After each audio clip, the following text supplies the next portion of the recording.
Hi, I'm David. And I'm Melissa. And we're your neighborhood realtors. We're your neighbors here in Southeast Fresno. And we also happen to be realtors who specialize in Southeast Fresno. So for this month, we're continuing on our series of Make Your Home Pinterest Worthy. Now with the holidays right around the corner, found some fun DIYs to try. One particularly stood out to me, and it was a wreath. It looks much like the ones behind us here. And much like many of the pins I find on Pinterest, there's absolutely no instructions. So we just kind of went with it. And I think they turned out pretty close to the one that I found. Yeah. And they're pretty simple to make. Made it in basically an afternoon. And it'd be kind of a fun craft to do with the kids while they're home during holiday break. And you can kind of do them any color. They don't look particularly holiday-ish if you don't want them to be. They're just kind of a fun craft for your home. Now, if you're receiving our newsletter each month, you'll notice that we occasionally feature a local business. And this month, we're focusing on a company called Legal Shield. And we actually have two local representatives who live right in our neighborhood. Kishana and Jason are the local representatives for Legal Shield in this area. Now, Legal Shield is a company a lot like what Uber does for taxi services. Uber is a more affordable way to receive a ride to a destination. And Legal Shield is a more affordable way to receive legal services. So you can enjoy the legal system the way it should be. Exactly. And another great part is the ID Shield. Yeah, it's our fraud protection portion of this program that is designed to help prevent fraud. And in this day and age, that is a huge concern with a lot of people, especially with the recent Equifax issue where millions of people were exposed. So for your convenience, we've listed their contact information down below in the description, so you can contact them directly with any questions, and you can even check out their website to learn more about all the beneficial services they have to offer. Yes, and they'll also be featured on our local businesses page on your particular website. So with all of that, we'll get started on our DIY. Hopefully you like our wreaths this month. They're pretty simple and pretty fun to make. Yeah, hope you enjoy. Thanks. Alright, so here's all the supplies that we used for our wreath. We've got cardboard for our template on the backing on the wreath. We've got a hanger that we're going to attach the cardboard to. Pen and scissors just to cut out the correct template. Glue sticks, a lot of glue sticks. Glue gun, obviously. Duct tape, because we're going to be using that to adhere the cardboard onto the metal hanger here. We use just a regular metal hanger here, not coated. If you have one of the coated ones and you don't love the color, you can always spray paint it black real easily. We just did the metal one so that it blends in easier with the wood. Any yarn you want to use to make your pom-poms. We have a variety of different colors here. And then some kind of pruning, something that you're going to use to cut the sticks with. And then sticks. We literally just cut these off of our tree. So this is all we're going to need, and so we're going to start by cutting out our template out of the cardboard. Start by cutting out our template. So all we're going to do is put our plate in the middle, brace around it here, and then cut it out.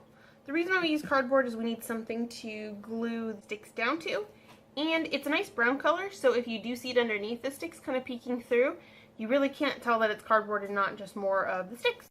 Alright, so now we're just going to do the same thing again. We're just going to circle, cut it out, have a little template. So we're actually going to use this duct tape. We're just going to trace the inside, cut that out, and then we'll have plenty of surface to glue down our sticks. All cut out. So now we're going to utilize our hanger here, and I want to make sure I leave this hook because this will be a nice way to easily hang it up on the door on one of those kind of wreath hangers. So now we're just going to reshape this to be circle so that we can tape it down. So I'm going to start by untwisting this and making it a smaller circle shape. So now this is what we have. We have a nice long hook here. I made sure to make this long enough here that it'll give you enough room to make your sticks as long or short as you would like. It's going to give you enough surface area to tape this down to really make it secure. And the nice thing about this being kind of a straighter hanger up, it's going to kind of camouflage in with the sticks being kind of that brown grayish color, so you're not even really going to notice the hanger, which is perfect. So before I started duct taping it down, I was thinking it may not be the sturdiest. So I'm actually going to use some little zip ties here and hole punch to punch some holes and really zip tie down this metal piece to the cardboard to make it as sturdy as possible. Because my concern is that the sticks, like the wood, is going to be too heavy for just duct tape alone, and I don't want it falling down.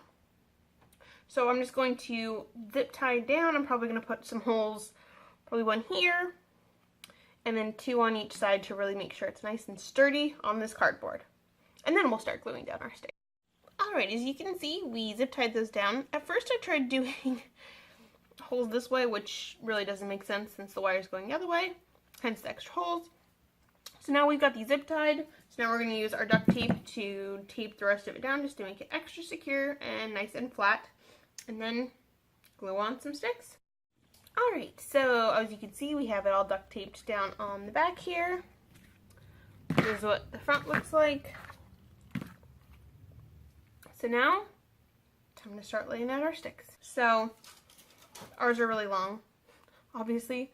So I think we want our sticks to be obviously not longer than our hook here. And I'm thinking maybe about here. This is completely up to you, how long you want it. If you have a smaller door, make sure you measure this first because you're going to double the width of your stick here. Make sure that fits across your door. Just a heads up. So as you can tell, we have a ton of sticks cut. So I would just start laying these guys out here. Kind of do thicker, thinner. I'm trying to do the straighter part on the actual cardboard base so it's easier to glue down. And then once you have kind of like a little pattern, whatever you like, I would get some shorter ones. Maybe a thinner one or something, just to kind of give some variation. I would then, in between kind of gaps, I would glue down some of these kind of thinner little stick guys.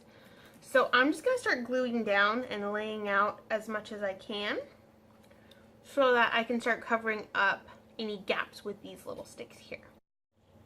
Okay, so I wanted to show you the progress. So I've been putting down the larger pieces first, filling in with the smaller ones, and then gluing these kind of more twig-like ones on top, just to give it some texture and some depth. So I've just been kind of filling in, figuring out, oh, that looks about good. So then I'll just snip it, take some glue. I think we had it right about there. So I put some glue down. I've been very generous with the glue because I put some down and then they just pop right up. So I've been very liberal with the glue. Kind of hold that down till it starts to kind of cool off a little bit. And that's pretty much it. I've been taking other pieces as well. I might not place this one exactly, but just to give you an idea, I've kind of been taking these types of ones and sort of shoving them in between the gaps as well, and just kind of putting glue in the hole here. And that's just to cover up more of the cardboard, and then just layering them up. We're going to be putting pom-poms all around this, so liberal use of glue, just to make sure this is sturdy. You're going to cover it up anyways, plus it's pretty easy to get the excess glue off, along with all these little lovely strings you end up with when you use a lot of glue. There's no wrong way to do it. This is just how I've been doing it. I wanted to sort of place the bigger ones here just to start covering some ground, because I started up here just really focusing on filling it in. I used all the sticks really quickly, so then I realized kind of spreading them out and then filling them in after is much easier and a little bit quicker since there is a lot of area to cover. Alright, so this is it all covered up. So we put some of the smaller little kind of foofy ones on top and layered them all up. So now just basically working on getting all the extra little glue bits off, and then I'll show you how to make pom-poms, and then we'll just hot glue the pom-poms on top of the sticks around the middle there. We're just about done. This is my little contraption to make pom-poms. So all I did was use some of the scrap cardboard and just made a piece here and then cut out the middle part. That is so that we can make it a pom-pom later. I'll show you how to do it, but basically all we're going to do is take our yarn here and you're just going to wrap it around a bunch of times. Because I decided I wanted the pom-pom. You can make it as big as you'd like. I'm just going to cut it off here, and now the little slits come into play. So I'm going to feed my yarn through this first hole here.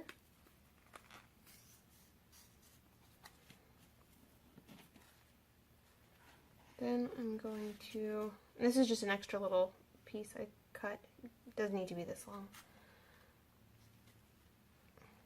Take this here and then tie a knot. And that goes on both sides. So we've got all the thread here. I would definitely double knot this.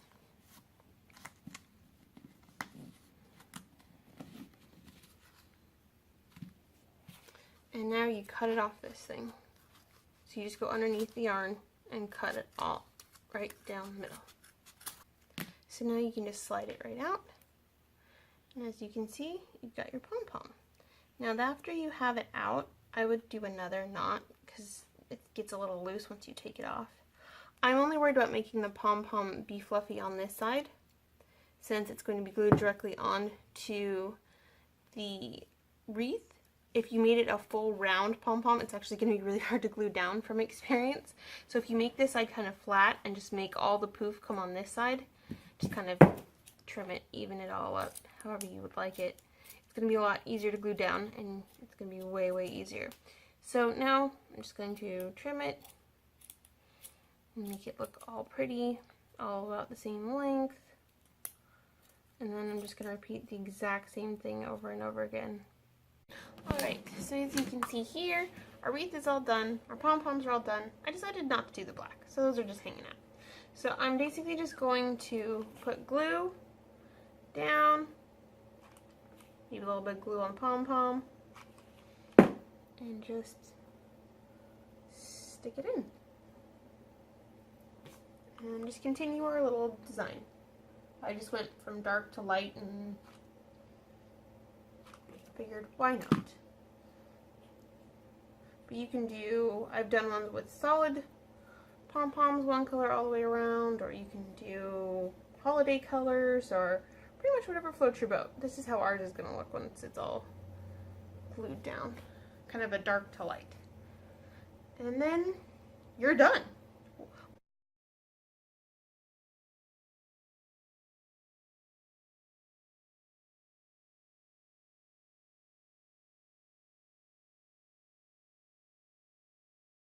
So thanks for watching. Say bye, David. Bye. Say bye, Oatmeal.